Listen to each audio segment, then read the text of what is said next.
क्या आपकी जेब खाली है और इस खालीपन ने आपके मन की शांति, आपके चेहरे की मुस्कान और रातों की नींद छीन ली है? क्या आपको लगता है कि पैसों की कमी ने आपको अंदर से खोखला कर दिया है और आप इस अंधेरे में रोशनी की एक किरण खोज रहे हैं? अगर आपका जवाब हाँ है, तो अगले कुछ पल मेरे साथ ठहरिए। ये कोई जादुई समाधान या अमीर बनने का नुस्खा नहीं है।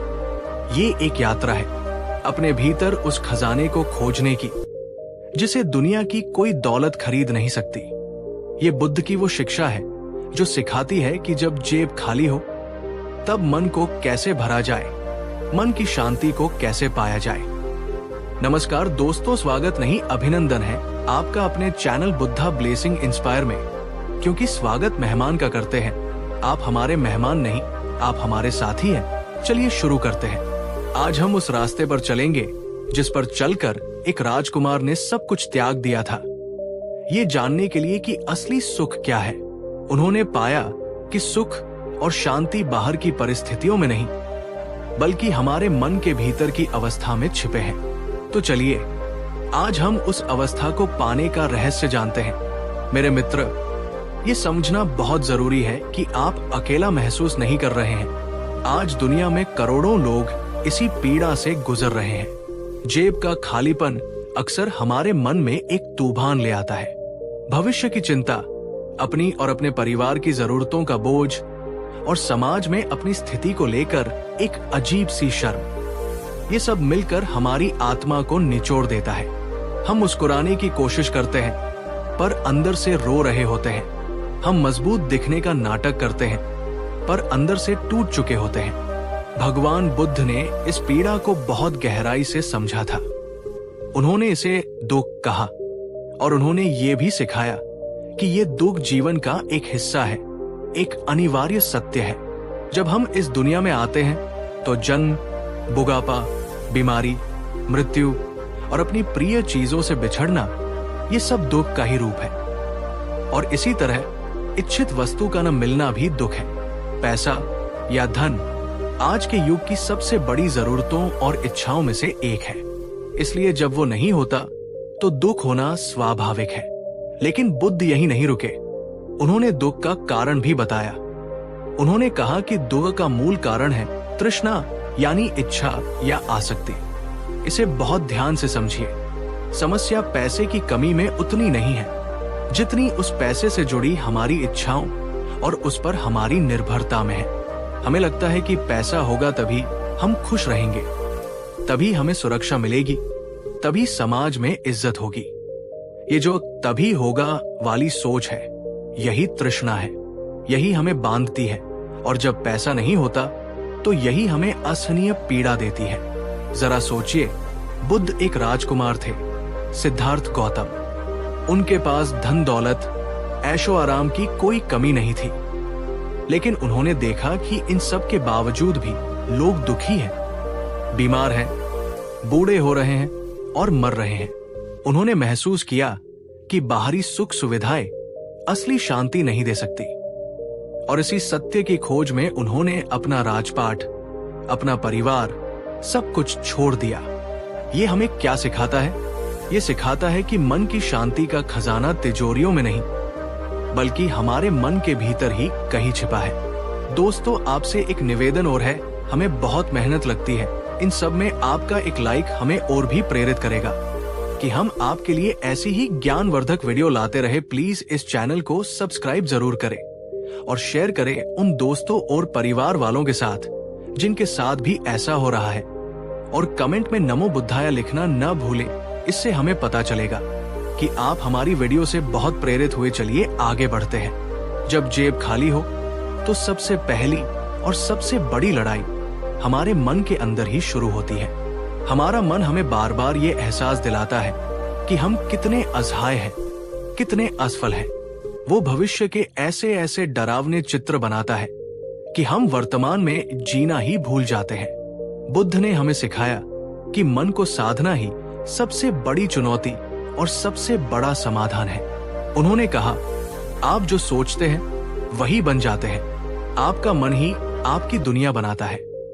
अगर आप लगातार अपनी गरीबी और कमी के बारे में सोचेंगे तो आपका मन और भी अशांत होगा और आप उसी दुख के जाल में फंसते चले जाएंगे। तो रास्ता क्या है? रास्ता है अपने नजरिए को बदलना। रास्ता है ये स्वीकार करना कि परिस्थितियां अस्थायी हैं। जैसे दिन के बाद रात और रात के बाद दिन आता है, वैसे ही जीवन में सुख और दुख का चक्र चलता रहता है। आज अगर जेब खाली है तो ये हमेशा खाली नहीं रहेगी, लेकिन अगर इस खालीपन की वजह से आपने अपने मन की शांति खो दी तो शायद जेब भरने पर भी आप उसे वापस न पा सके। सच्ची स्वतंत्रता मानसिक शांति में है। ये यात्रा कठिन लग सकती है, लेकिन बुद्ध ने हमें इसका एक स्पष्ट मार्ग दिखाया है, जिसे अष्टांगिक मार्ग कहते हैं। मैं आपको इसके गहरे सिद्धांतों में नहीं उलझाऊंगा, बल्कि हम इसे अपने आज के जीवन में अपनी इस परिस्थिति में समझने की कोशिश करेंगे। इसका सबसे पहला कदम है सम्यक दृष्टि, यानी सही समझ। सही समझ का मतलब है चीजों को वैसे ही देखना जैसी वे हैं, बिना किसी मिलावट के। ये समझना कि पैसा एक जरूरत है, लेकिन जीवन नहीं। ये समझना कि आपकी कीमत आपकी बैंक की पासबुक से नहीं, बल्कि आपके गुणों, आपकी करुणा और आपकी आंतरिक शक्ति से होती है। ये समझना कि ये कठिन समय एक बादल की तरह है जो आज है और कल छंट जाएगा। जब आप इस सही समझ को विकसित करते हैं तो परिस्थिति का आपके ऊपर जो भावनात्मक बोझ है वो हल्का होने लगता है। इसके बाद आता है सम्यक संकल्प, यानी सही इरादा। जब हम आर्थिक तंगी में होते हैं तो हमारा मन अक्सर गलत रास्तों पर जाने के बारे में सोच सकता है। झूठ बोलना, किसी को धोखा देना या किसी भी तरह बस पैसा कमा लेना। लेकिन बुद्ध सिखाते हैं कि हमारा इरादा हमेशा शुद्ध होना चाहिए। अपने मन में ये संकल्प ले कि चाहे कुछ भी हो जाए, आप अहिंसा, सत्य और ईमानदारी का मार्ग नहीं छोड़ेंगे। जब आपका इरादा नेक होता है तो आपके अंदर एक नैतिक बल पैदा होता है जो आपको किसी भी परिस्थिति में गिरने नहीं देता। ये बल आपको आत्मसम्मान देता है, जो पैसों से कहीं ज्यादा कीमती है। अगर आपको लगता है कि आप इस मार्ग पर अकेले हैं, तो आप अकेले नहीं हैं। यदि आप भी इस संकल्प के मार्ग पर चलने का प्रण लेते हैं तो कमेंट में नमो बुद्धाय लिखकर अपनी उपस्थिति दर्ज कराएं, ताकि हम सब एक दूसरे को इस पथ पर चलने की शक्ति दे सकें। तीसरा और चौथा कदम है सम्यक वाक, सही बोली, और सम्यक कर्म, सही कर्म। इसका अर्थ है कि हमारी वाणी और हमारे कार्य दोनों ही शुद्ध होने चाहिए। जब हम परेशान होते हैं तो अक्सर चिड़चिड़े हो जाते हैं, दूसरों पर गुस्सा निकालते हैं या कड़वा बोलते हैं। हमें इससे बचना है। हमारी वाणी में सत्य और मृदुता होनी चाहिए। हमारे कर्म ऐसे होने चाहिए जिनसे किसी का अहित न हो। जब आप दूसरों से प्रेम और करुणा का व्यवहार करते हैं, भले ही आपकी जेब खाली हो, तो आप अपने आसपास एक सकारात्मक ऊर्जा का निर्माण करते हैं। ये ऊर्जा पलटकर आपकी भी मदद करती है। पांचवा और सबसे महत्वपूर्ण कदम है सम्यक आजीविका, यानी सही तरीके से जीविका कमाना। बुद्ध ने हमेशा इस बात पर जोर दिया कि हमें अपनी रोजी रोटी ईमानदारी और नैतिक तरीकों से कमानी चाहिए। किसी को धोखा देकर, भ्रष्टाचार करके या किसी को नुकसान पहुंचाकर कमाया गया धन कभी भी मन की शांति नहीं दे सकता। हो सकता है कि ईमानदारी के रास्ते पर चलकर आपको थोड़ी देर लगे, थोड़ी और मेहनत करनी पड़े, लेकिन जब आप रात को सोएंगे तो एक गहरे सुकून के साथ सोएंगे, और यही सुकून असली दौलत है। इस यात्रा में आपके मन में कई बार निराशा आएगी, कई बार लगेगा कि सब कुछ छोड़ दूं। यहीं पर बुद्ध की अगली शिक्षा काम आती है, सम्यक व्यायाम या सही प्रयास। इसका मतलब है अपने मन से नकारात्मक विचारों को निकालने का लगातार प्रयास करना और सकारात्मक विचारों को मन में भरने का प्रयास करना। ये एक बगीचे की तरह है। अगर आप अपने मन के बगीचे में से निराशा, चिंता और ईर्ष्या जैसे खरपतवारों को नहीं निकालेंगे, तो वे शांति और संतोष के फूलों को खिलने ही नहीं देंगे। हर दिन थोड़ा समय निकालें और अपने विचारों को देखें। जैसे ही कोई नकारात्मक विचार आए, उसे पहचानें और उसे अपने मन से बाहर निकाल दें। उसकी जगह एक सकारात्मक विचार को जगह दे। ये अभ्यास धीरे धीरे आपके मन को मजबूत बनाएगा। और ये होगा कैसे? ये होगा 7वें कदम से सम्यक स्मृति, यानी सही सजगता या माइंडफुलनेस। इसका मतलब है वर्तमान क्षण में जीना। हमारी सबसे बड़ी पीड़ा का कारण यह है कि हमारा मन या तो अतीत के पछतावे में रहता है या भविष्य की चिंता में गोते लगाता रहता है। जेब खाली होते ही मन तुरंत भविष्य की ओर भागता है। कल क्या होगा? ईएमआई कैसे भरूंगा? बच्चों की फीस कहां से आएगी? ये सारे सवाल हमें आज के पल में मौजूद शांति से दूर ले जाते हैं। बुद्ध ने सिखाया कि अपनी सांसों पर ध्यान केंद्रित करो। जब भी मन बहुत ज्यादा भागे, बस रुक जाओ और अपनी आती जाती सांस को महसूस करो। सांस ही वो धागा है जो हमें वर्तमान से जोड़ता है। जब आप वर्तमान में होते हैं तो भविष्य की चिंताएं अपने आप कम हो जाती हैं। आप पाएंगे कि इस पल में अभी कोई बड़ी समस्या नहीं है। इस पल में आप जीवित हैं, आप सांस ले रहे हैं, और यही सबसे बड़ा सत्य है। अगर ये विचार आपके दिल को छू रहा है और आपको लग रहा है कि हाँ, शांति कहीं बाहर नहीं, मेरे भीतर ही है, तो इस शांति की यात्रा में हमारे हमसफर बनिए। इस चैनल को अपना परिवार समझकर सब्सक्राइब करें ताकि हम साथ मिलकर इस मार्ग पर आगे बढ़ सके। एक और बहुत शक्तिशाली शिक्षा जो बुद्ध ने हमें दी है वो है संतोष का गुण। संतोष का मतलब आलसी हो जाना या प्रयास करना छोड़ देना नहीं है। संतोष का मतलब है जो हमारे पास है उसके लिए आभारी होना, और जो नहीं है उसके लिए दुखी न होना। हमारे पास एक शरीर है जो काम कर सकता है, हमारे पास परिवार है जो हमसे प्रेम करता है, हमारे पास प्रकृति है जिसकी सुंदरता का कोई मोल नहीं। जब हम इन चीजों के लिए कृतज्ञता महसूस करना शुरू करते हैं तो हमारा ध्यान जो नहीं है से हटकर जो है पर आ जाता है, और इसी पल में शांति का अनुभव होता है। एक छोटा सा दिया भी अंधेरे को दूर करने के लिए काफी होता है। उसी तरह संतोष का एक छोटा सा भाव भी मन की बड़ी से बड़ी अशांति को शांत कर सकता है। जब जेब खाली होती है तो हम अक्सर अपनी तुलना उन लोगों से करने लगते हैं जिनके पास हमसे ज्यादा है। हम सोशल मीडिया पर लोगों की चमकदार तस्वीरें देखते हैं, उनकी महंगी गाड़ियां, उनके सुंदर घर, और हम और भी ज्यादा दुखी हो जाते हैं। बुद्ध ने हमें सिखाया कि तुलना दुख का एक बहुत बड़ा कारण है। हर किसी की अपनी यात्रा है, अपने कर्म है। आपका रास्ता अलग है, उनकी मंजिल अलग। आप अपनी दौड़ दौड़िए, दूसरों से तुलना करके आप केवल अपना अपमान कर रहे हैं और अपनी ऊर्जा नष्ट कर रहे हैं। अपनी ऊर्जा को खुद को बेहतर बनाने में लगाइए, नए कौशल सीखने में लगाइए, अपने मन को साधने में लगाइए। मैं आपको एक कहानी सुनाता हूं। एक बार एक व्यक्ति बहुत परेशान और दुखी था क्योंकि उसके जूते फट गए थे।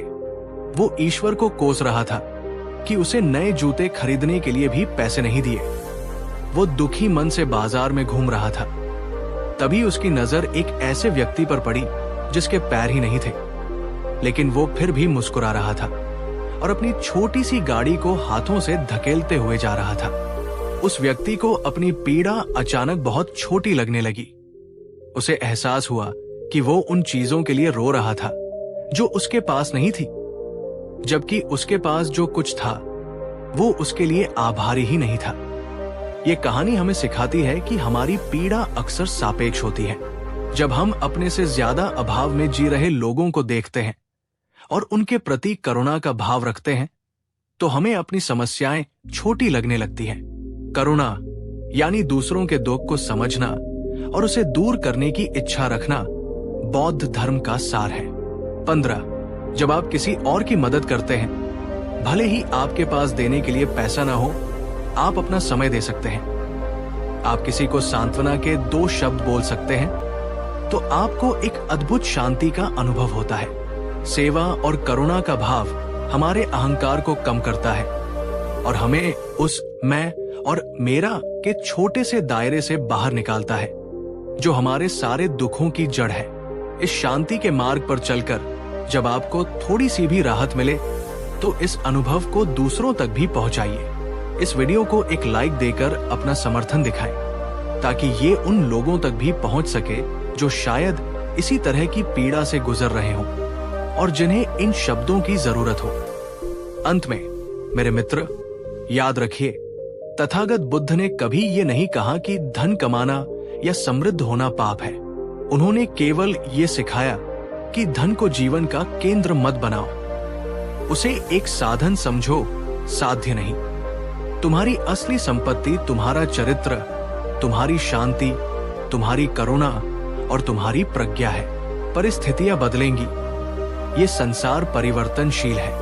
आज की कमी कल बहुतायत में बदल सकती है, लेकिन अगर इस कठिन समय में आपने अपने मन को साधना सीख लिया, अगर आपने संतोष और कृतज्ञता का अमृत चख लिया, तो आप जीवन की किसी भी परिस्थिति में शांत और अडिग रह सकेंगे। खाली जेब आपको गरीब नहीं बनाती, खाली मन और खाली दिल आपको गरीब बनाता है। तो अपनी जेब की चिंता छोड़कर अपने मन और दिल को भरने का प्रयास कीजिए। इसे ज्ञान से भरिए, करुणा से भरिए, संतोष से भरिए और प्रेम से भरिए। जिस दिन आपका मन भर जाएगा, उस दिन आपको एहसास होगा कि आप इस दुनिया के सबसे अमीर इंसान हैं। अपनी आंखें बंद कीजिए और एक गहरी सांस लीजिए और अपने मन में दोहराइए, मैं शांत हूं, मैं मजबूत हूं, ये समय भी गुजर जाएगा। अगर इन शब्दों ने आपके हृदय को छुआ है, तो अपनी इस यात्रा की शुरुआत का संकल्प लेते हुए कमेंट्स में नमो बुद्धाय अवश्य लिखें। ये सिर्फ एक शब्द नहीं, ये आपकी शांति की खोज का एक संकल्प होगा। अभी तो रुकिए दोस्तों, अभी तो ये यात्रा शुरू हुई है। अभी तक हमने बुद्ध के ज्ञान के सागर से कुछ बूंदें ही चखी हैं। अब मैं आपको सुनाऊंगा एक ऐसी कहानी जो आपको और भी प्रेरित करेगी और आपको जीवन में आगे बढ़ने पर मजबूर कर देगी। ये कहानी आपके अंदर उस सोए हुए विश्वास को जगा देगी कि परिस्थितियां कितनी भी कठिन क्यों न हो, आपके भीतर की शक्ति उनसे कहीं ज्यादा बड़ी है। ये कहानी है एक ऐसे ही व्यक्ति की जिसका नाम था काविश। वो एक गांव में रहता था और पत्थर पर नक्काशी करने का उसका हुनर अद्भुत था। उसके हाथ जब छेनी हथौड़ा पकड़ते थे तो बेजान पत्थर भी बोल उठते थे। लेकिन कहते हैं ना, हुनर को हमेशा सही कीमत नहीं मिलती। गांव छोटा था और लोगों के लिए पेट भरना ज्यादा जरूरी था, न कि पत्थरों की मूर्तियों से घर सजाना। काविश बहुत गरीब था। उसकी छोटी सी झोपड़ी थी, एक पत्नी थी और एक छोटा सा बेटा था जो अक्सर बीमार रहता था। कई कई दिन ऐसे गुजरते थे जब घर में खाने के लिए अन्न का एक दाना नहीं होता था।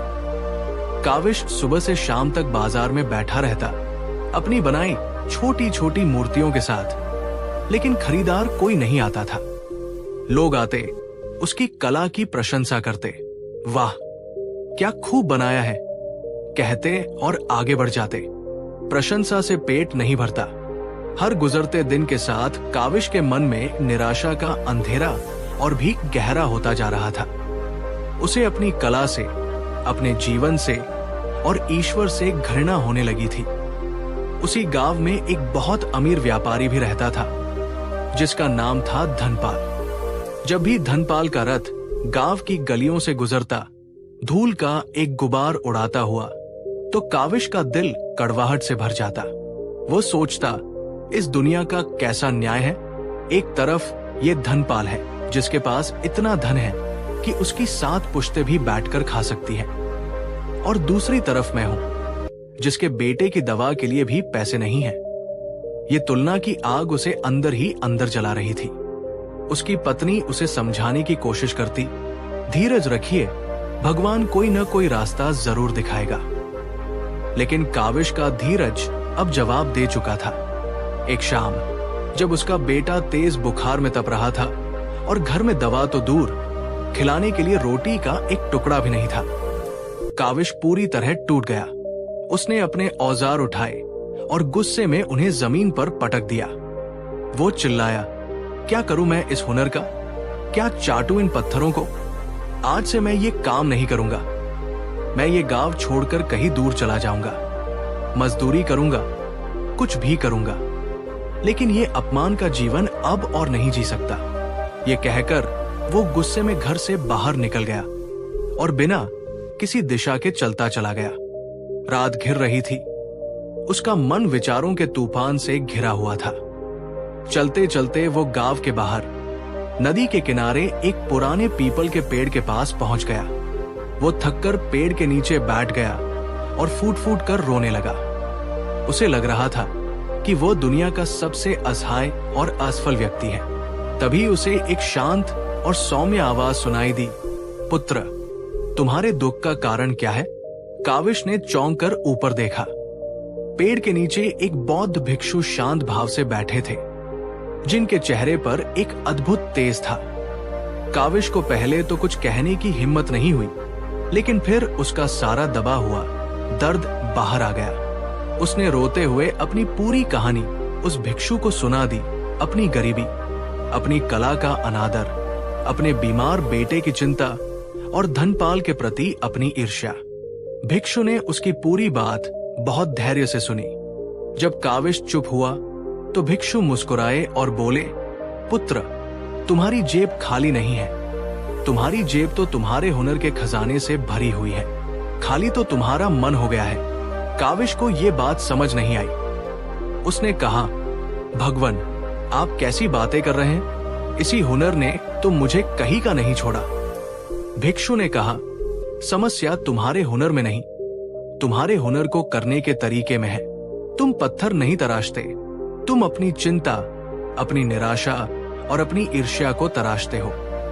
जब तुम छेनी उठाते हो तो तुम्हारे मन में पत्थर को एक सुंदर रूप देने का भाव नहीं होता, बल्कि ये भाव होता है कि ये मूर्ति कितने में बिकेगी। तुम्हारी कला में साधना नहीं, सौदा है, और जिस चीज में सौदा आ जाता है वहां से शांति चली जाती है। काविश अवाक होकर सुनता रहा।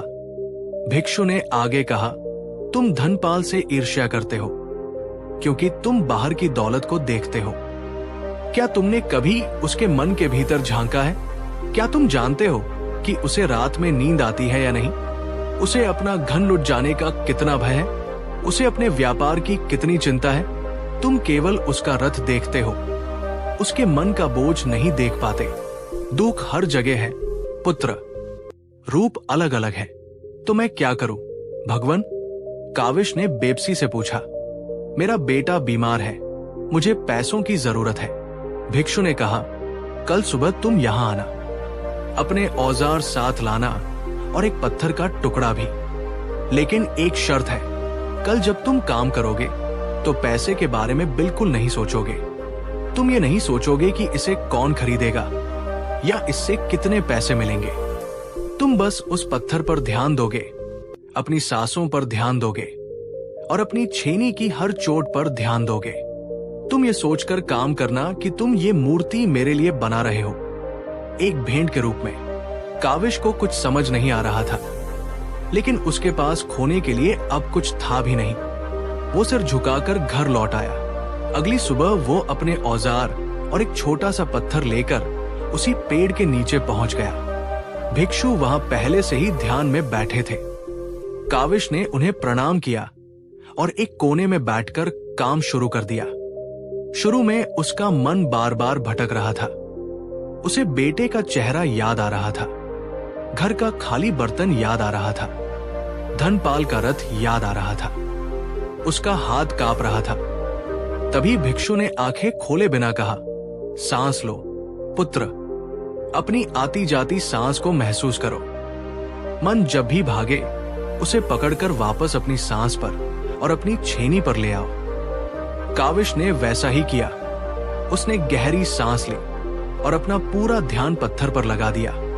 वो भूल गया कि वो क्यों बना रहा है, किसके लिए बना रहा है। वो बस बनाता गया। छेनी की हर चोट के साथ उसे लग रहा था जैसे उसके मन की कोई गांठ खुल रही है। हथौड़े की हर आवाज उसे संगीत की तरह लग रही थी। घंटों बीत गए, उसे समय का पता ही नहीं चला। जब सूरज ढलने लगा तब उसने आखिरी चोट की और पत्थर को साफ किया। उसने जो बनाया था उसे देखकर वो खुद हैरान रह गया। पत्थर के उस टुकड़े में से उसने भगवान बुद्ध की एक छोटी सी मुस्कुराती हुई प्रतिमा को तराशा था।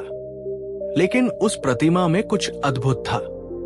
ऐसा लग रहा था जैसे वो पत्थर की नहीं, बल्कि साक्षात करुणा और शांति की बनी हो। उसके चेहरे पर जो मुस्कान थी वो इतनी जीवंत और शांत थी कि उसे देखकर काविश के अपने मन की सारी उथल पुथल शांत हो गई। ये उसके जीवन की सबसे बेहतरीन रचना थी। उसने वो मूर्ति भिक्षु के चरणों में रख दी। भिक्षु ने आंखें खोली, मूर्ति को देखा और मुस्कुराए। उन्होंने कहा, आज तुमने पत्थर नहीं, अपने मन को तराशा है पुत्र। आज तुम्हारी कला में साधना थी, सौदा नहीं। यही तुम्हारी असली दौलत है। तभी वहां से कुछ यात्री गुजर रहे थे। उनमें से एक की नजर उस मूर्ति पर पड़ी। वो एक धनी सौदागर था जो दूर देश से आया था। वो मूर्ति को देखकर मंत्रमुग्ध हो गया। उसने आज तक इतनी शांत और जीवंत प्रतिमा नहीं देखी थी। उसने काविश से पूछा, क्या ये मूर्ति तुमने बनाई है? काविश ने सिर हिलाया। सौदागर ने कहा, मैं इसे खरीदना चाहता हूं। बोलो, इसका क्या मूल्य लोगे? काविश को भिक्षु की बात याद आई। उसने कहा, सेठ जी, ये बिकाऊ नहीं है, ये तो मैंने भेंट के लिए बनाई है। ये सुनकर सौदागर और भी ज्यादा प्रभावित हुआ।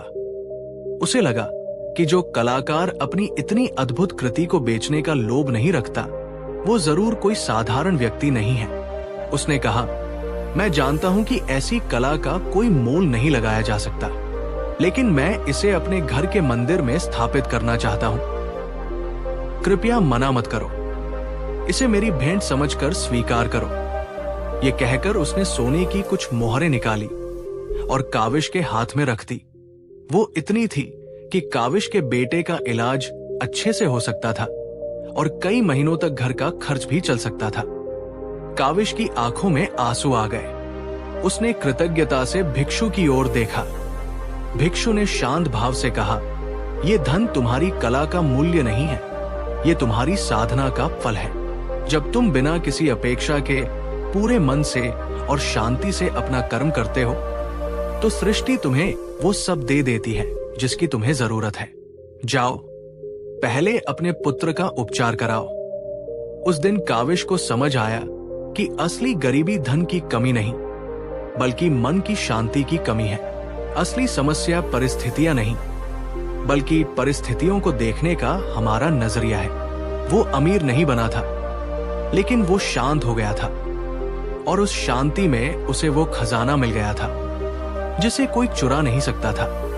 मेरे दोस्त, ये कहानी सिर्फ काविश की नहीं है, ये हम सब की कहानी है। हम सब अपने जीवन में किसी न किसी तरह के खालीपन से जूझ रहे हैं। हम सब अपनी छेनी हथौड़ी लेकर बैठे हैं। हमारा काम, हमारा व्यापार, हमारे रिश्ते, और हम उसे चिंता, ईर्ष्या और अपेक्षा से तराश रहे हैं। हम फल की चिंता में कर्म के आनंद को खो चुके हैं। बुद्ध की शिक्षा हमें यही सिखाती है। अपने कर्म में डूब जाओ, उसे एक पूजा बना लो, एक ध्यान बना लो। जब आप वर्तमान क्षण में रहकर पूरे मन से अपना काम करते हैं, तो आपकी ऊर्जा बदल जाती है, और जब आपकी ऊर्जा बदलती है, तो आपके आसपास की परिस्थितियां अपने आप बदलने लगती हैं। अगर इस कहानी ने आपके दिल में एक छोटी सी भी उम्मीद की लौ जलाई है, अगर आपको लगता है कि आप भी काविश की तरह अपने मन को तराश सकते हैं, तो इस प्रयास में अकेले मत रहिए। इस परिवार का हिस्सा बनिए। इस वीडियो को लाइक करके और चैनल को सब्सक्राइब करके हमें ये संकेत दीजिए कि आप भी इस शांति की यात्रा पर हमारे साथ हैं। और हाँ, कमेंट में नमो बुद्धाय लिखना न भूलें, क्योंकि ये शब्द हमें याद दिलाता है कि बुद्धत्व यानी परम शांति की वो अवस्था हम सबके भीतर मौजूद है। बस उसे जगाने की जरूरत है। काविश को तो उसकी साधना का फल मिल गया। उसे समझ आ गया कि जब हम कर्म को पूजा बना लेते हैं, तो प्रसाद मिलना निश्चित है। लेकिन मेरे मित्रों, क्या हर किसी के पास काविश जैसा हुनर होता है? क्या हर कोई पत्थर में प्राण फूंक सकता है? हम में से कई तो साधारण लोग हैं जिनके पास कोई असाधारण कला नहीं है। जब जीवन हम जैसे साधारण लोगों से मुंह फेर लेता है, जब हमारी भरी पूरी दुनिया एक झटके में उजड़ जाती है, तब मन की शांति कैसे मिले? अब मैं आपको एक और कहानी सुनाऊंगा, एक ऐसी कहानी जो शायद आपके और भी करीब हो। ये कहानी हमें सिखाएगी कि जब अतीत का गौरव वर्तमान की गरीबी पर भारी पड़ने लगे, जब तुलना की आग हमारे मन को हर पल जलाए, तब उस आग को शांत कैसे किया जाए। और हाँ, इस कहानी के बाद भी एक और कहानी है जो हमें इच्छाओं के एक और गहरे रूप से परिचित कराएगी। लेकिन पहले चलिए मिलते हैं मीरा से। मीरा उस शहर की एक जानी मानी महिला थी। एक समय था जब उसके घर में खुशहाली का मेला लगा रहता था। उसके पति का मसालों का एक फलता फूलता व्यापार था और शहर के बड़े बड़े व्यापारी उनके घर आया जाया करते थे। मीरा खुद भी बहुत गुणवान थी। उसे कपड़ों की अद्भुत परख थी। वो दूर दूर से बेहतरीन सूत और रेशम मंगवाती और उन पर अपनी कल्पना के रंग उकेरती थी। उसके बनाए वस्त्र पहनना शहर की अमीर औरतों के लिए शान की बात होती थी। उसका घर किसी महल से कम नहीं था। नौकर चाकरों जैसा भीड़ लगी रहती कहा है और उसके होठों पर भी हमेशा एक आत्मविश्वास भरी मुस्कान रहती थी। अनित्य है, वो दयालुशील है, जो लेकिन उसकी दया में भी कल नहीं होगा। अमीरी की झलक थी। मीरा के जीवन में भी गरीबों को दान देती थी। ऐसा तूफान आया, लेकिन कहीं न कहीं उसके मन में यह भाव रहता था कि वो उसके पति को व्यापार में एक और बहुत बड़ा धोखा लेने वाले और उनका सारा धन डूब गया। इस सदमे को वो बर्दाश्त नहीं कर पाए और कुछ ही महीनों में बीमार रहकर स्वर्ग सिधार गए। मीरा पर दुखों का पहाड़ टूट पड़ा। जिस घर में कभी मेला लगा रहता था, वो अब सूना हो गया। एक एक करके सारे नौकर चाकर चले गए। लेनदारों ने घर का कीमती सामान तक नीलाम कर दिया। जो लोग कल तक उसके आगे पीछे घूमते थे, वे अब उसे देखकर रास्ता बदलने लगे। मीरा को अपना वो आलीशान घर छोड़कर शहर के एक साधारण से मोहल्ले में एक छोटे से 2 कमरों के मकान में आना पड़ा। उसके पास जो थोड़े बहुत गहने बचे थे, उन्हीं से किसी तरह गुजारा चल रहा था। जिस मीरा ने कभी रेशम से नीचे बात नहीं की थी, वो अब मोटे सूती वस्त्र पहनने पर मजबूर थी। जिस घर में दर्जनों पकवान बनते थे, वहां अब एक समय की रोटी भी मुश्किल से जुट पाती थी। लेकिन मीरा के लिए पैसों की तंगी से ज्यादा कष्टदायक था मान सम्मान का खो जाना। उसे अपनी गरीबी से ज्यादा अपनी गिरी हुई स्थिति से शर्म आती थी। जब वो बाजार निकलती तो उसे लगता जैसे हर कोई उसी को देख रहा है, उस पर हंस रहा है और कानाफूसी कर रहा है। देखो, ये वही मीरा है जो कभी रानी की तरह रहती थी। ये शर्म उसे अंदर ही अंदर खाई जा रही थी। उसने लोगों से मिलना जुलना, घर से बाहर निकलना लगभग बंद कर दिया। उसकी पीड़ा को जो चीज और भी बढ़ा देती थी, वो थी उसकी बचपन की सहेली सुनैना। सुनैना भी उसी शहर में रहती थी और उसका विवाह एक बहुत बड़े जौहरी से हुआ था। सुनैना अब शहर की सबसे धनी महिलाओं में से एक थी। वो अक्सर अपनी बग्घी में बैठकर मीरा के मोहल्ले से गुजरती थी और मीरा उसे छिप छिप कर देखती थी। सुनैना के कीमती वस्त्र, उसके सोने और हीरों से लदे आभूषण और उसके चेहरे की चमक, ये सब देखकर मीरा का दिल ईर्ष्या और दुख से जल उठता था। वो सोचती, हम दोनों साथ पले बढ़े, लेकिन भाग्य ने कैसा खेल खेला। आज वो कहाँ है और मैं कहाँ हूं। वो ये भूल जाती थी कि सुनैना दिल की बुरी नहीं है।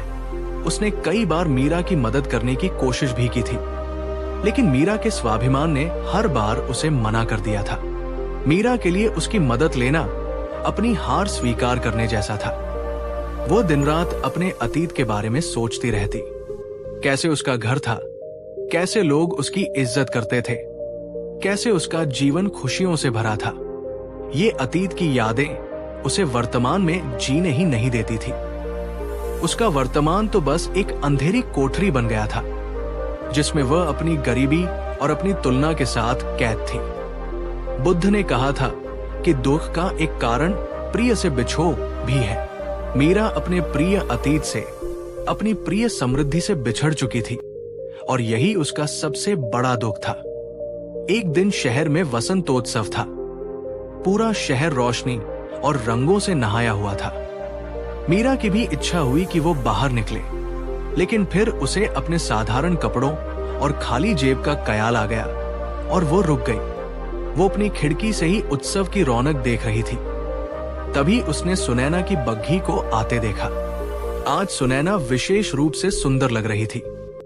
उसने मोरपंखी रंग का एक रेशमी वस्त्र पहना था और उसके गले में हीरों का एक नया हार सूरज की रोशनी में चमक रहा था। लोग उसे देखकर प्रशंसा कर रहे थे। ये दृश्य मीरा के लिए असहनीय हो गया। उसे लगा जैसे किसी ने उसके सीने में एक जलता हुआ कोयला रख दिया हो। उसकी आंखों से आंसू बहने लगे। वो अपनी किस्मत को, भगवान को, हर किसी को कोसने लगी। उस रात वो सो नहीं पाई। उसे लगा कि ऐसे अपमान का जीवन जीने से तो मर जाना बेहतर है। दूसरे दिन सुबह वो बिना किसी को कुछ बताए घर से निकल पड़ी। वो नहीं जानती थी कि वो कहाँ जा रही है। बस वो इस शहर से, इन यादों से, इस अपमान से बहुत दूर चली जाना चाहती थी। चलते चलते वो शहर के बाहरी छोर पर पहुंच गई, जहां एक छोटी सी पहाड़ी थी। उस पहाड़ी पर एक बहुत पुराना, लगभग खंडहर हो चुका बौद्ध विहार था। लोगों का वहां आना जाना नहीं था। चारों तरफ एक अजीब सी शांति थी। मीरा थककर उसी विहार की एक टूटी हुई सीढ़ी पर बैठ गई और अपने भाग्य पर रोने लगी। सब कुछ खत्म हो गया, मेरे पास अब कुछ नहीं बचा, वो सिसक रही थी। जब सब कुछ खत्म हो जाता है तभी कुछ नया शुरू होने की संभावना बनती है। बेटी, मीरा ने आवाज की दिशा में देखा। विहार के आंगन में एक बहुत ही वृद्ध महिला झाड़ू लगा रही थी। उसके चेहरे पर अनगिनत झुर्रियां थी, लेकिन आंखों में एक अद्भुत शांति और करुणा का भाव था। वो विहार में अकेली ही रहती थी और लोग उसे अम्मा कहकर बुलाते थे। मीरा ने अपने आंसू पोंछे और चुप हो गई। अम्मा धीरे धीरे चलकर उसके पास आई और उसके सिर पर हाथ फेरते हुए बोली, मैं जानती हूं तुम बहुत दुख में हो। तुम्हारा मन उस नदी की तरह हो गया है जिसमें बाढ़ आई हुई है। सब कुछ गंदा और उथल पुथल है। मीरा को उस स्पर्श में और उस आवाज में इतना अपनापन लगा कि वो खुद को रोक नहीं पाई और उसने अपनी पूरी व्यथा अम्मा के सामने कह डाली। उसने बताया कि कैसे वो अर्श से फर्श पर आ गई, कैसे लोग उसे देखते हैं और कैसे सुनैना की समृद्धि उसे हर पल जलाती है। अम्मा ने सब कुछ शांति से सुना। फिर वो बोली, बेटी, तुम कहती हो तुम्हारे पास कुछ नहीं बचा, लेकिन तुम्हारी आंखें हैं जो देख सकती है, तुम्हारे हाथ पैर हैं जो चल सकते हैं, तुम सांस ले रही हो, तो फिर सब कुछ खत्म कैसे हो गया? मीरा ने कहा, अम्मा, आप नहीं समझेंगी। ये मान सम्मान, ये पहचान, इसके बिना जीवन का क्या अर्थ है? अम्मा मुस्कुराई। पहचान? कौन सी पहचान? क्या तुम्हारी पहचान तुम्हारे कपड़े थे, या तुम्हारा घर, या तुम्हारे पति का व्यापार? बेटी, ये सब तो बादल की तरह है, आज है, कल नहीं। तुम इन बादलों को ही आसमान समझ बैठी थी। जब बादल छन गए तो तुम्हें लग रहा है कि आसमान ही खत्म हो गया, जबकि आसमान तो अभी भी वही है, पहले से ज्यादा साफ, पहले से ज्यादा विस्तृत। अम्मा ने मीरा का हाथ पकड़ा और उसे विहार के अंदर ले गई। अंदर भगवान बुद्ध की एक बहुत बड़ी शांत प्रतिमा थी। अम्मा ने कहा, इनको देखो, ये एक राजकुमार थे। इनके पास वो सब कुछ था जिसे तुम अपनी पहचान कहती हो, महल, धन, सम्मान। लेकिन उन्होंने पाया कि ये सब अस्थाई है और असली शांति इन चीजों में नहीं है। उन्होंने सब कुछ छोड़ दिया ये जानने के लिए कि मैं कौन हूं।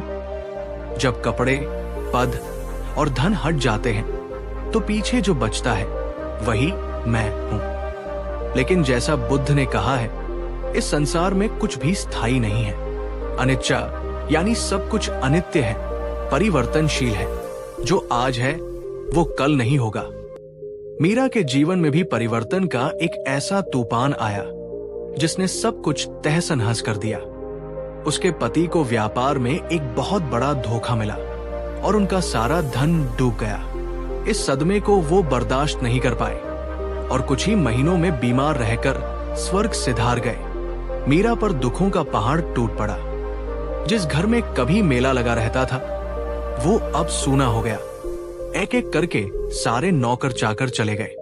लेनदारों ने घर का कीमती सामान तक नीलाम कर दिया। जो लोग कल तक उसके आगे पीछे घूमते थे वे अब उसे देखकर रास्ता बदलने लगे। मीरा को अपना वो आलीशान घर छोड़कर शहर के एक साधारण से मोहल्ले में एक छोटे से 2 कमरों के मकान में आना पड़ा। उसके पास जो थोड़े बहुत गहने बचे थे उन्हीं से किसी तरह गुजारा चल रहा था। जिस मीरा ने कभी रेशम से नीचे बात नहीं की थी वो अब मोटे सूती वस्त्र पहनने पर मजबूर थी। जिस घर में दर्जनों पकवान बनते थे वहां अब एक समय की रोटी भी मुश्किल से जुट पाती थी। लेकिन मीरा के लिए पैसों की तंगी से ज्यादा कष्टदायक था मान सम्मान का खो जाना। उसे अपनी गरीबी से ज्यादा अपनी गिरी हुई स्थिति से शर्म आती थी। जब वो बाजार निकलती तो उसे लगता जैसे हर कोई उसी को देख रहा है, उस पर हंस रहा है और काना फूसी कर रहा है। देखो, ये वही मीरा है जो कभी रानी की तरह रहती थी। ये शर्म उसे अंदर ही अंदर खाई जा रही थी। उसने लोगों से मिलना जुलना, घर से बाहर निकलना लगभग बंद कर दिया। उसकी पीड़ा को जो चीज और भी बढ़ा देती थी वो थी उसकी बचपन की सहेली सुनैना। सुनैना भी उसी शहर में रहती थी और उसका विवाह एक बहुत बड़े जौहरी से हुआ था। सुनैना अब शहर की सबसे धनी महिलाओं में से एक थी। वो अक्सर अपनी बग्घी में बैठकर मीरा के मोहल्ले से गुजरती थी और मीरा उसे छिप छिप कर देखती थी। सुनैना के कीमती वस्त्र, उसके सोने और हीरों से लदे आभूषण और उसके चेहरे की चमक, ये सब देखकर मीरा का दिल ईर्ष्या और दुख से जल उठता था। वो सोचती, हम दोनों साथ पले बढ़े, लेकिन भाग्य ने कैसा खेल खेला। आज वो कहाँ है और मैं कहाँ हूं। वो ये भूल जाती थी कि सुनैना दिल की बुरी नहीं है। उसने कई बार मीरा की मदद करने की कोशिश भी की थी, लेकिन मीरा के स्वाभिमान ने हर बार उसे मना कर दिया था। मीरा के लिए उसकी मदद लेना अपनी हार स्वीकार करने जैसा था। वो दिन रात अपने अतीत के बारे में सोचती रहती। कैसे उसका घर था, कैसे लोग उसकी इज्जत करते थे, कैसे उसका जीवन खुशियों से भरा था। ये अतीत की यादें उसे वर्तमान में जीने ही नहीं देती थी। उसका वर्तमान तो बस एक अंधेरी कोठरी बन गया था जिसमें वह अपनी गरीबी और अपनी तुलना के साथ कैद थी। बुद्ध ने कहा था कि दुख का एक कारण प्रिय से बिछोह भी है। मीरा अपने प्रिय अतीत से, अपनी प्रिय समृद्धि से बिछड़ चुकी थी और यही उसका सबसे बड़ा दुख था। एक दिन शहर में वसंतोत्सव था। पूरा शहर रोशनी और रंगों से नहाया हुआ था। मीरा की भी इच्छा हुई कि वो बाहर निकले, लेकिन फिर उसे अपने साधारण कपड़ों और खाली जेब का ख्याल आ गया और वो रुक गई। वो अपनी खिड़की से ही उत्सव की रौनक देख रही थी। तभी उसने सुनैना की बग्घी को आते देखा। आज सुनैना विशेष रूप से सुंदर लग रही थी। उसने मोरपंखी रंग का एक रेशमी वस्त्र पहना था और उसके गले में हीरों का एक नया हार सूरज की रोशनी में चमक रहा था। लोग उसे देखकर प्रशंसा कर रहे थे। ये दृश्य मीरा के लिए असहनीय हो गया। उसे लगा जैसे किसी ने उसके सीने में एक जलता हुआ कोयला रख दिया हो। उसकी आंखों से आंसू बहने लगे। वो अपनी किस्मत को, भगवान को, हर किसी को कोसने लगी। उस रात वो सो नहीं पाई। उसे लगा कि ऐसे अपमान का जीवन जीने से तो मर जाना बेहतर है। दूसरे दिन सुबह वो बिना किसी को कुछ बताए घर से निकल पड़ी। वो नहीं जानती थी कि वो कहाँ जा रही है। बस वो इस शहर से, इन यादों से, इस अपमान से बहुत दूर चली जाना चाहती थी। चलते चलते वो शहर के बाहरी छोर पर पहुंच गई, जहां एक छोटी सी पहाड़ी थी। उस पहाड़ी पर एक बहुत पुराना, लगभग खंडहर हो चुका बौद्ध विहार था। लोगों का वहां आना जाना नहीं था। चारों तरफ एक अजीब सी शांति थी। मीरा थककर उसी विहार की एक टूटी हुई सीढ़ी पर बैठ गई और अपने भाग्य पर रोने लगी। सब कुछ खत्म हो गया। मेरे पास अब कुछ नहीं बचा, वो सिसक रही थी। जब सब कुछ खत्म हो जाता है तभी कुछ नया शुरू होने की संभावना बनती है। बेटी, मीरा ने आवाज की दिशा में देखा। विहार के आंगन में एक बहुत ही वृद्ध महिला झाड़ू लगा रही थी। उसके चेहरे पर अनगिनत झुर्रियां थी, लेकिन आंखों में एक अद्भुत शांति और करुणा का भाव था। वो विहार में अकेली ही रहती थी और लोग उसे अम्मा कहकर बुलाते थे। मीरा ने अपने आंसू पोंछे और चुप हो गई। अम्मा धीरे धीरे चलकर उसके पास आई और उसके सिर पर हाथ फेरते हुए बोली, मैं जानती हूं तुम बहुत दुख में हो।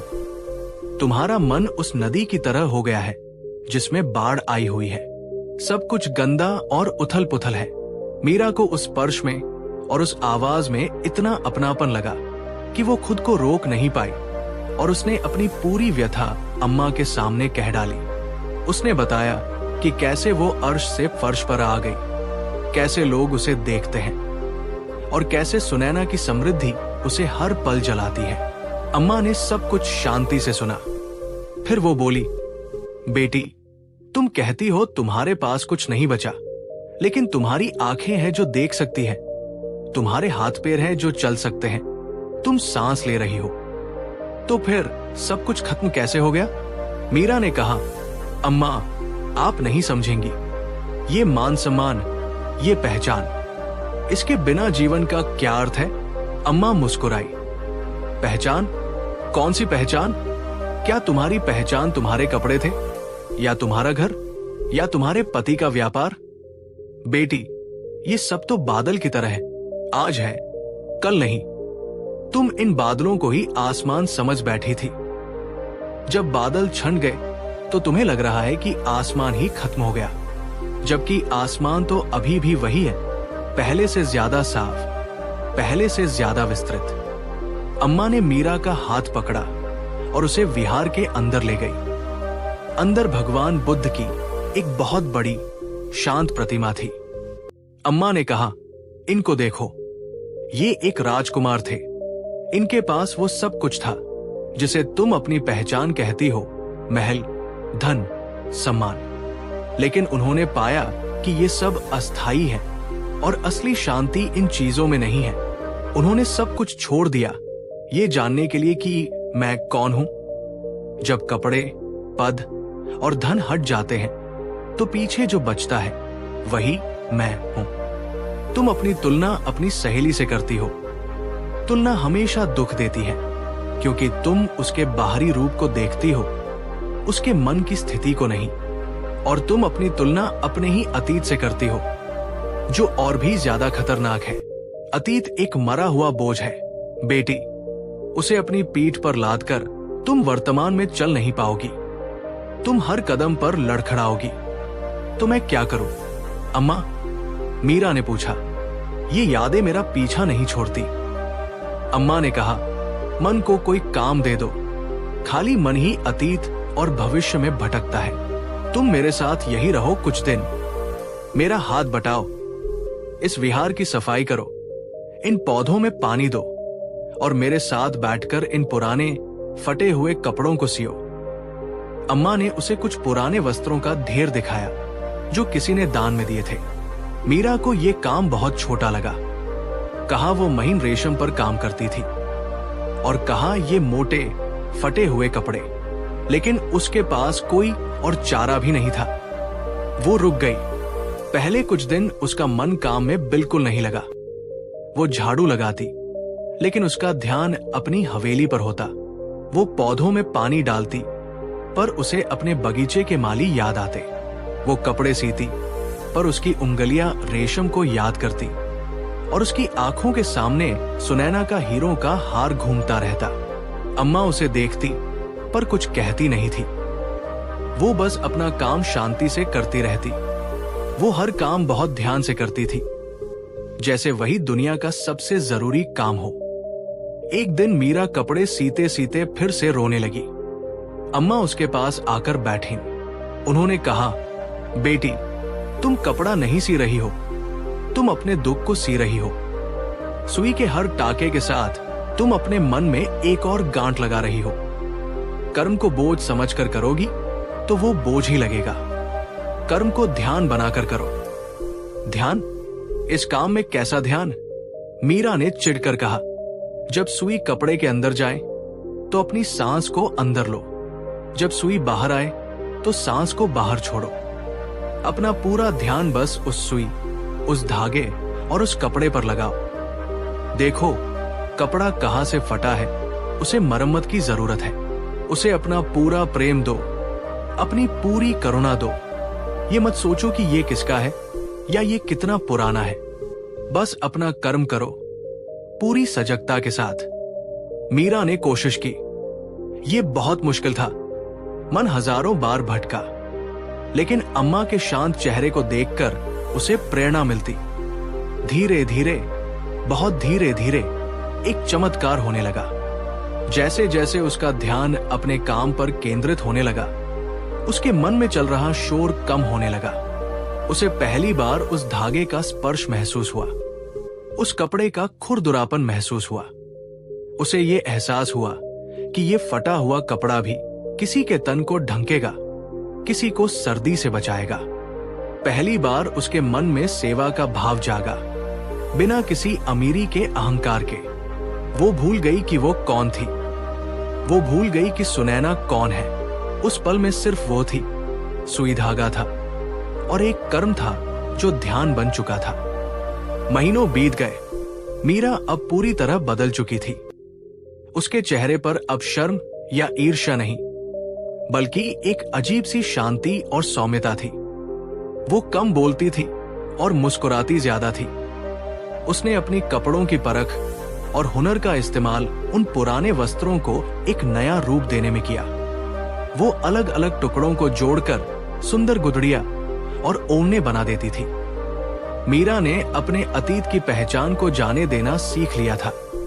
वो समझ गई थी कि उसकी कीमत उसके धन या उसकी स्थिति में नहीं, बल्कि उसके कर्म और उसके मन की शांति में है। लेकिन मेरे मित्रों, मीरा ने तो उस इच्छा पर विजय पाई जो खो चुकी चीजों के लिए थी। पर उस इच्छा का क्या जो हमें कुछ ऐसा बनने के लिए प्रेरित करती है जो हम है नहीं? सत्ता की इच्छा, दूसरों पर नियंत्रण की इच्छा, ये इच्छा और भी ज्यादा सूक्ष्म और खतरनाक है। और ये कहानी भी मैं आपको सुनाऊंगा बहुत जल्द। एक दिन अम्मा ने मीरा से कहा, बेटी, अब तुम्हारा मन शांत है। अब तुम जहां भी रहोगी, शांति तुम्हारे साथ रहेगी। अब तुम्हें यहां खंडहर में रहने की जरूरत नहीं है। तुम वापस शहर जाओ और अपना जीवन जियो। मीरा की आंखों में आंसू आ गए। वो इस शांति को छोड़कर वापस उसी दुनिया में नहीं जाना चाहती थी।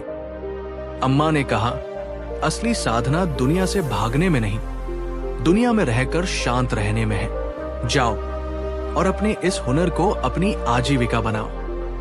लेकिन याद रखना, इसे सौदा मत बनाना, इसे साधना ही रहने देना। मीरा अम्मा का आशीर्वाद लेकर शहर लौट आई। लेकिन ये अब पुरानी वाली मीरा नहीं थी। उसने अपने उसी छोटे से घर में एक दरी बिछाई और अपनी बनाई हुई गुदड़ियों और ओगनों को लेकर बैठ गई। वो किसी ग्राहक का इंतजार नहीं कर रही थी। वो बस अपना काम करती रहती। एक दिन वहां से सुनैना गुजरी। उसने मीरा को देखा। पहले तो वो हैरान हुई, लेकिन जब उसने मीरा के चेहरे पर शांति और उसके काम में कला देखी तो वो प्रभावित हुए बिना न रह सकी। वो बग्घी से उतरी और मीरा के पास आई। उसने उन गुदड़ियों को देखा और कहा, मीरा, ये तो अद्भुत है। तुमने इन बेकार टुकड़ों में जान डाल दी है। मैं ये सब खरीदूंगी। मीरा ने मुस्कुराकर कहा, सुनैना, ये बिकाऊ नहीं है। तुम्हें इसमें से जो पसंद हो तुम उपहार के तौर पर ले जा सकती हो। सुनैना मीरा के इस बदले हुए रूप को, इस संतोष को देखकर स्तब्ध रह गई। उसे एहसास हुआ कि मीरा ने वो दौलत पाली है जो उसके हीरों और सोने से कहीं ज्यादा कीमती है। उस दिन के बाद सुनैना ने मीरा के इस काम को शहर के अमीर लोगों तक पहुंचाया। लोग मीरा से कपड़े खरीदने नहीं आते थे। वे उसके हाथ की साधना और उसके मन की शांति का एक टुकड़ा अपने घर ले जाने आते थे। मीरा को फिर से धन मिला, लेकिन इस बार धन उस पर हावी नहीं था। वो धन की स्वामिनी थी। ये कहानी हमें सिखाती है मेरे मित्रों कि जब हम अतीत का बोझ उतार फेंकते हैं और वर्तमान के कर्म में पूरी तरह डूब जाते हैं तो जीवन हमें खुद ही संभाल लेता है। अगर आप भी अपने अतीत के किसी बोझ तले दबे हैं तो उसे उतार फेंकने का संकल्प लीजिए। इस संकल्प में हम आपके साथ हैं। इस वीडियो को एक लाइक देकर अपनी सहमति जताएं और इस चैनल को सब्सक्राइब करके इस शांति की यात्रा के स्थायी सदस्य बने। और याद रखिएगा, कमेंट में नमो बुद्धाय लिखकर हम खुद को और एक दूसरे को ये याद दिलाते हैं कि शांति कहीं बाहर नहीं, हमारे भीतर ही मौजूद है। मीरा ने तो उस इच्छा पर विजय पाली जो बीते हुए कल से जुड़ी थी। उसने अतीत के भारी बोझ को उतार फेंका और वर्तमान के हल्केपन में जीना सीख लिया। लेकिन मेरे मित्रों, इच्छाओं का मायाजाल बहुत गहरा है। एक इच्छा को शांत करो तो दूसरी फन उठाकर खड़ी हो जाती है। हमने धन की इच्छा की बात की, मान सम्मान की इच्छा की बात की, पर उस इच्छा का क्या जो इन सबसे ज्यादा सूक्ष्म और खतरनाक है? वो इच्छा है शक्ति की, सत्ता की, दूसरों पर नियंत्रण करने की। ये इच्छा तब भी पैदा हो सकती है जब जेब में एक फूटी कौड़ी न हो, बल्कि कई बार तो खाली जेब ही इस इच्छा को और भी ज्यादा भड़का देती है। ये अहंकार का वो भूखा राक्षस है जो अपनी गरीबी को ढाल बनाकर दूसरों पर शासन करना चाहता है। तो चलिए अब मैं आपको सुनाता हूं भास्कर की कहानी। ये कहानी हमें इच्छा के इसी गहरे और अंधेरे कुएं में झांकने में मदद करेगी।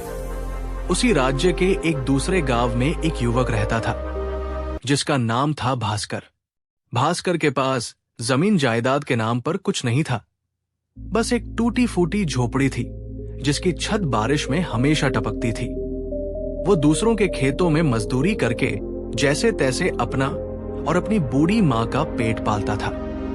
शरीर से दुबला पतला था, लेकिन उसकी जुबान में किसी तलवार से ज्यादा धार थी और उसकी आंखों में एक अजीब सी आग जलती रहती थी। भास्कर गरीब था पर अज्ञानी नहीं। उसे पढ़ने का बहुत शौक था।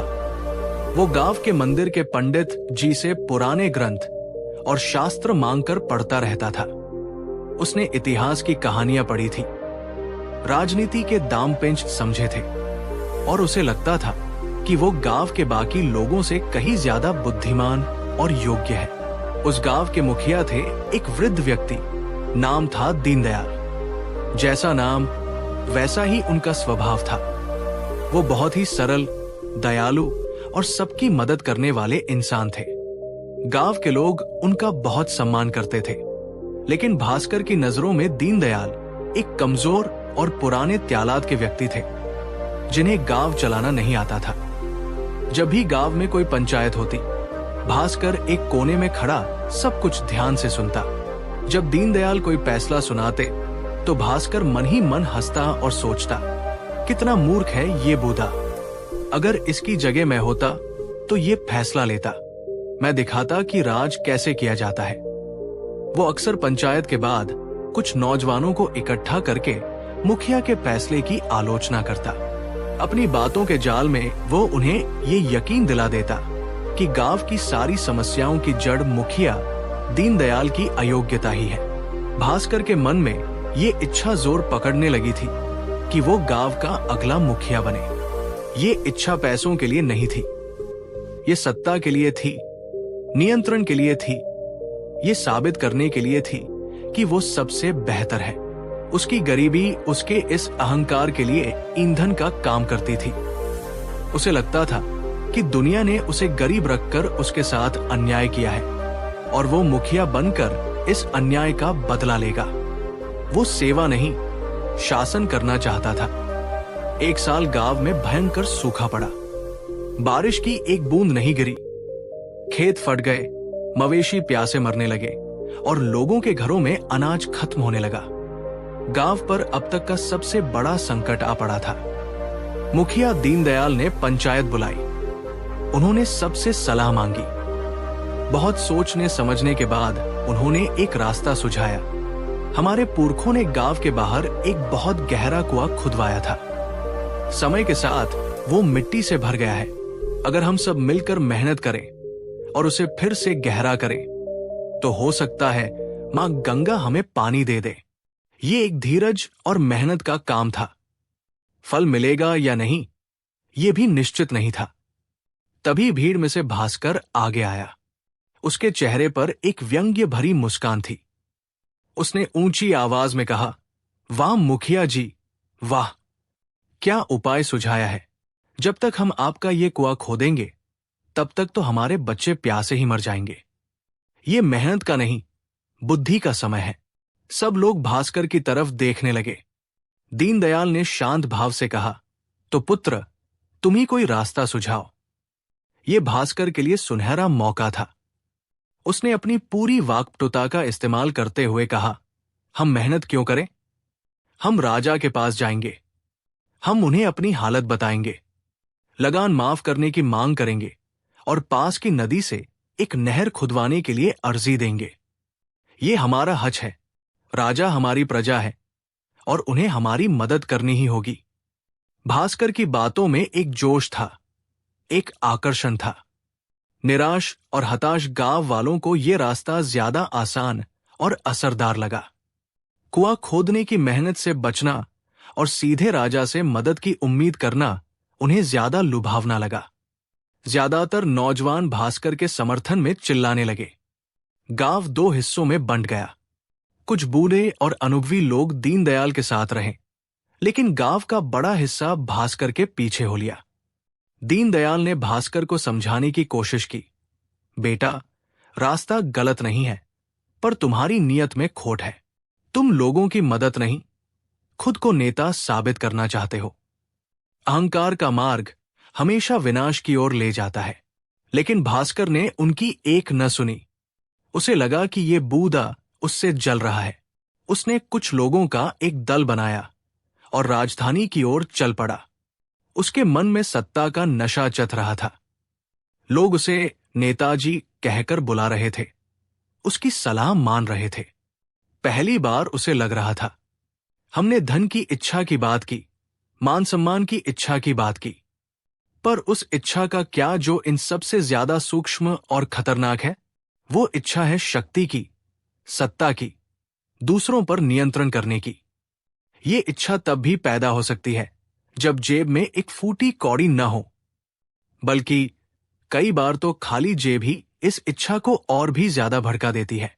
ये अहंकार का वो भूखा राक्षस है जो अपनी गरीबी को ढाल बनाकर दूसरों पर शासन करना चाहता है। तो चलिए, अब मैं आपको सुनाता हूं भास्कर की कहानी। ये कहानी हमें इच्छा के इसी गहरे और अंधेरे कुएं में झांकने में मदद करेगी। उसी राज्य के एक दूसरे गांव में एक युवक रहता था जिसका नाम था भास्कर। भास्कर के पास जमीन जायदाद के नाम पर कुछ नहीं था, बस एक टूटी फूटी झोपड़ी थी जिसकी छत बारिश में हमेशा टपकती थी। वो दूसरों के खेतों में मजदूरी करके जैसे तैसे अपना और अपनी बूढ़ी मां का पेट पालता था।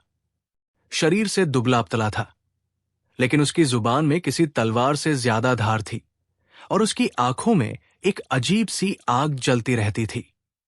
भास्कर गरीब था, पर अज्ञानी नहीं। उसे पढ़ने का बहुत शौक था। वो गांव के मंदिर के पंडित जी से पुराने ग्रंथ और शास्त्र मांगकर पढ़ता रहता था। उसने इतिहास की कहानियां पढ़ी थी, राजनीति के दाम पेंच समझे थे, और उसे लगता था कि वो गांव के बाकी लोगों से कहीं ज्यादा बुद्धिमान और योग्य है। उस गांव के मुखिया थे एक वृद्ध व्यक्ति, नाम था दीनदयाल। जैसा नाम वैसा ही उनका स्वभाव था। वो बहुत ही सरल, दयालु और सबकी मदद करने वाले इंसान थे।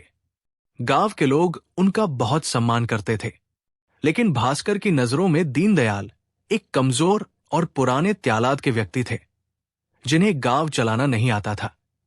जब भी गांव में कोई पंचायत होती, भास्कर एक कोने में खड़ा सब कुछ ध्यान से सुनता।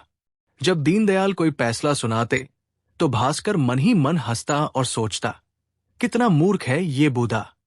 अगर इसकी जगह मैं होता तो ये फैसला लेता। मैं दिखाता कि राज कैसे किया जाता है। वो अक्सर पंचायत के बाद कुछ नौजवानों को इकट्ठा करके मुखिया के फैसले की आलोचना करता। अपनी बातों के जाल में वो उन्हें ये यकीन दिला देता कि गांव की सारी समस्याओं की जड़ मुखिया दीनदयाल की अयोग्यता ही है। भास्कर के मन में ये इच्छा जोर पकड़ने लगी थी कि वो गांव का अगला मुखिया बने। ये इच्छा पैसों के लिए नहीं थी, ये सत्ता के लिए थी, नियंत्रण के लिए थी, ये साबित करने के लिए थी कि वो सबसे बेहतर है। उसकी गरीबी उसके इस अहंकार के लिए ईंधन का काम करती थी। उसे लगता था कि दुनिया ने उसे गरीब रखकर उसके साथ अन्याय किया है और वो मुखिया बनकर इस अन्याय का बदला लेगा। वो सेवा नहीं, शासन करना चाहता था। एक साल गांव में भयंकर सूखा पड़ा। बारिश की एक बूंद नहीं गिरी। खेत फट गए, मवेशी प्यासे मरने लगे और लोगों के घरों में अनाज खत्म होने लगा। गांव पर अब तक का सबसे बड़ा संकट आ पड़ा था। मुखिया दीनदयाल ने पंचायत बुलाई। उन्होंने सबसे सलाह मांगी। बहुत सोचने समझने के बाद उन्होंने एक रास्ता सुझाया। हमारे पुरखों ने गांव के बाहर एक बहुत गहरा कुआं खुदवाया था। समय के साथ वो मिट्टी से भर गया है। अगर हम सब मिलकर मेहनत करें और उसे फिर से गहरा करें तो हो सकता है मां गंगा हमें पानी दे दे। ये एक धीरज और मेहनत का काम था। फल मिलेगा या नहीं, ये भी निश्चित नहीं था। तभी भीड़ में से भास्कर आगे आया। उसके चेहरे पर एक व्यंग्य भरी मुस्कान थी। उसने ऊंची आवाज में कहा, वाह मुखिया जी, वाह, क्या उपाय सुझाया है। जब तक हम आपका ये कुआं खोदेंगे तब तक तो हमारे बच्चे प्यासे ही मर जाएंगे। ये मेहनत का नहीं, बुद्धि का समय है। सब लोग भास्कर की तरफ देखने लगे। दीनदयाल ने शांत भाव से कहा, तो पुत्र, तुम ही कोई रास्ता सुझाओ। ये भास्कर के लिए सुनहरा मौका था। उसने अपनी पूरी वाक्पटुता का इस्तेमाल करते हुए कहा, हम मेहनत क्यों करें? हम राजा के पास जाएंगे। हम उन्हें अपनी हालत बताएंगे, लगान माफ करने की मांग करेंगे और पास की नदी से एक नहर खुदवाने के लिए अर्जी देंगे। ये हमारा हक है। राजा हमारी प्रजा है और उन्हें हमारी मदद करनी ही होगी। भास्कर की बातों में एक जोश था, एक आकर्षण था। निराश और हताश गांव वालों को यह रास्ता ज्यादा आसान और असरदार लगा। कुआं खोदने की मेहनत से बचना और सीधे राजा से मदद की उम्मीद करना उन्हें ज्यादा लुभावना लगा। ज्यादातर नौजवान भास्कर के समर्थन में चिल्लाने लगे। गांव दो हिस्सों में बंट गया। कुछ बूढ़े और अनुभवी लोग दीनदयाल के साथ रहे, लेकिन गांव का बड़ा हिस्सा भास्कर के पीछे हो लिया। दीनदयाल ने भास्कर को समझाने की कोशिश की, वो कोई है, उसकी कोई पहचान, रास्ता गलत नहीं है। एहसास उसकी तुम्हारी नीयत पर भी भारी पड़ रहा था। तुम लोगों की मदद नहीं। गांव में दीनदयाल खुद को नेता साबित करना चाहते हो। के साथ मिलकर अहंकार का मार्ग खोदने हमेशा विनाश की ओर ले जाता है। उन पर लोग हंसते थे, उनकी एक उन्हें मूर्ख कहते थे। उसे लगा कि वे शांति से अपना कर्म करते रहे। उसने कई दिनों की यात्रा के बाद दल बनाया और उसके राजधानी की ओर चल पड़ा। लेकिन मन में सत्ता का नशा चढ़ रहा था। लोग राजा से मिलना तो दूर कहकर बुला रहे थे। महल के पहरेदारों ने उसकी सलाह नहीं मान रहे थे। पहली बार दिनों तक मंत्रियों और अधिकारियों के दफ्तरों के चक्कर काटते रहे। हर कोई उन्हें आजकल कहकर टाल देता। उनका लाया हुआ थोड़ा बहुत खाना पानी भी खत्म हो गया। जिस जोश के साथ वे आए थे वो अब ठंडा पड़ चुका था। अंत में एक मंत्री ने उनकी अर्जी ली और उन्हें कुछ दिनों बाद आने को कहा। जब वे कुछ दिन बाद गए तो उन्हें बताया गया कि राज्य के कई और हिस्सों में भी सूखा पड़ा है और एक गांव के लिए नहर खुदवाना संभव नहीं है। उन्हें बस थोड़ा सा अनाज देकर वापस भेज दिया गया। भास्कर और उसके साथी जब खाली हाथ, हारे हुए और अपमानित होकर गांव लौटे तो उनके चेहरे पर कालिक पुती हुई थी। जिन लोगों ने उन पर उम्मीद लगाई थी वे अब उन्हें कोस रहे थे। भास्कर का नेताजी का ताज छीनकर जमीन पर फेंक दिया गया था। वो अर्श से सीधा फर्श पर आ गिरा था। जिस सत्ता के नशे ने उसे अंधा कर दिया था वो अब उतर चुका था और हकीकत का कड़वा सच उसके सामने था। और तभी एक चमत्कार हुआ। जिस कुएं को दीनदयाल और उनके साथी खोद रहे थे उसमें से पानी का एक सोता फूट पड़ा। पानी बहुत ज्यादा नहीं था, पर इतना था कि पूरे गांव की प्यास बुझ सकती थी और जीवन बच सकता था। जिस दीनदयाल का भास्कर ने मजाक उड़ाया था, आज पूरा गांव उनकी जय जयकार कर रहा था। भास्कर के लिए यह सहन करना मृत्यु से भी बदतर था। वो अपनी झोपड़ी में घुस गया और दरवाजा बंद कर लिया। वो किसी से नजर नहीं मिला पा रहा था। उसका अहंकार, उसकी सत्ता की भूख, सब कुछ मिट्टी में मिल चुका था। उसे अपनी गरीबी से ज्यादा अपनी इस हार से ग्लानि हो रही थी। उसे लग रहा था कि उसका जीवन व्यर्थ है। 3 दिन तक वो अपनी झोपड़ी में बिना कुछ खाए पिए पड़ा रहा। उसे लगा वो ऐसे ही घुट घुट कर मर जाएगा। तीसरे दिन शाम को उसके दरवाजे पर दस्तक हुई। भास्कर ने सोचा कोई गांव वाला उसे ताना मारने आया होगा, इसलिए वो चुप रहा, पर दस्तक होती रही। अंत में उसने गुस्से में दरवाजा खोला। सामने दीनदयाल खड़े थे। उनके हाथ में रोटी की एक थाली और पानी का एक लोटा था। भास्कर उन्हें देखकर शर्म से पानी पानी हो गया। उसे लगा अब दीनदयाल उसे खूब खरी खोटी सुनाएंगे। वो नजरें झुकाए खड़ा रहा, लेकिन दीनदयाल ने कुछ नहीं कहा।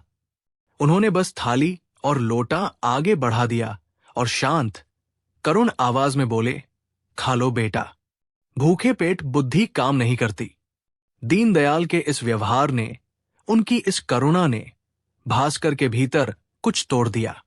वो कोई डांट, कोई फटकार सह सकता था, पर इस निस्वार्थ प्रेम को सह नहीं पाया। वो दीनदयाल के पैरों में गिर पड़ा और बच्चों की तरह रोने लगा। दीनदयाल ने उसे उठाकर गले से लगा लिया और बोले, रो मत बेटा, गलती करना मनुष्य का स्वभाव है और उस गलती से सीखना ही मनुष्यता है। बुद्ध ने सिखाया है कि इच्छा ही सारे दुखों का कारण है। तुम्हारे मन में सत्ता की इच्छा थी और उसी ने तुम्हें इतना दुख दिया। मैंने कुआं इसलिए नहीं खोदा कि मैं मुखिया हूं या मुझे अपनी इज्जत बचानी थी। मैंने कुआं इसलिए खोदा क्योंकि लोग प्यासे थे। मेरा कर्म सेवा था, सत्ता का प्रदर्शन नहीं। जब कर्म के पीछे सेवा का भाव होता है तो फल की चिंता नहीं रहती और मन हमेशा शांत रहता है। उस दिन भास्कर को ज्ञान हुआ। उसे समझ आया कि असली शक्ति दूसरों पर नियंत्रण करने में नहीं, बल्कि खुद के मन पर नियंत्रण करने में है। असली बड़प्पन पद में नहीं, सेवा में है। अगले दिन सुबह जब गांव वाले कुएं पर काम करने गए तो उन्होंने देखा कि भास्कर चुपचाप वहां फावड़ा चला रहा है। उसने किसी से कुछ कहा नहीं, किसी से नजरें नहीं मिलाई। वो बस अपना काम कर रहा था।